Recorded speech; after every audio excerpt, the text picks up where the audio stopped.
Tonight, a group of foster moms are seeking solutions. They say they're trying to fix a very broken system, and the moms have formed a nonprofit called Path to Permanency, and this is to try to get kids and families through the system faster. WCNC Charlotte's Michelle Bowden has been reporting on this for years. She's spent years covering these type of foster care issues and joins us now with the problems these moms have uncovered.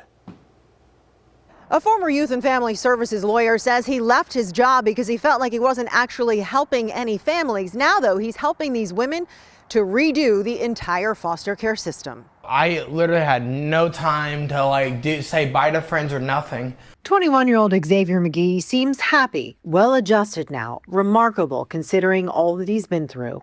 I just had to pack my stuff and then left. I lived with this family for 4 years, and then I get swapped to this family that I know nothing about, don't know who they are. It's very stressful. In and out of foster homes for much of his childhood, he knows firsthand how broken the system is. Cops showed up and they just pulled me out. I didn't get to say goodbye. It was without a warning, and I had to get into a cop car and we had to go.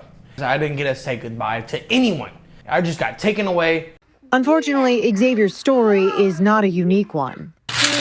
Jocelyn Reed has been on the other side. You think of the kid, I mean, they're growing up in foster care, and that's not what foster care is meant to be. It's meant to be a temporary situation. She and her husband spent 5 years desperately trying to adopt their son out of foster care. But then I realized we're not alone. This is just state of the system. We're just one of many that are just floating out there wondering what's going to happen.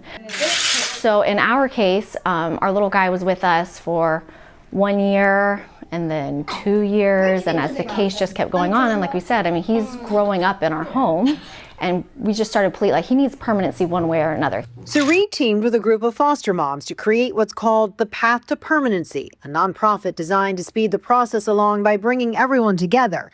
Social workers, guardian ad litem, foster parents, and judges. So we brought all those people together and said, okay, cases in Mecklenburg County are languishing. What do you see as the biggest barrier to timely permanency? Everyone we've talked to in the system, everyone agrees it's broken. Not everyone agrees on the cause or the solution, but everyone agrees it's broken. She says they do agree that accountability and communication, mental health challenges for workers, and the revolving door are the biggest issues. And things are so challenging, she says Mecklenburg County is routinely breaking a state law that requires regular 90-day check-in meetings. It's definitely breaking a policy, and it seems like there's no one monitoring it right now. When we asked for a response, a spokesman for Mecklenburg County told us the county had no information to share on this inquiry at this time. A former lawyer for Youth and Family Services says he left the agency because defending the agency, he calls them the client, was not always easy. There were situations where you're called upon to defend the client when you know that the client may have not performed in a way that was consistent with the state's expectations, with the federal government's expectations. It's just a highly dysfunctional environment where there are a lot of different competing interests. It's difficult to retain good workers for the case level, but then there's also a tension between the needs of the agency and the needs for the individual cases. What needs to happen, they say? Moving kids through the system faster. So it's not even just about getting kids out and getting them adopted, it's just getting them in their permanent place faster.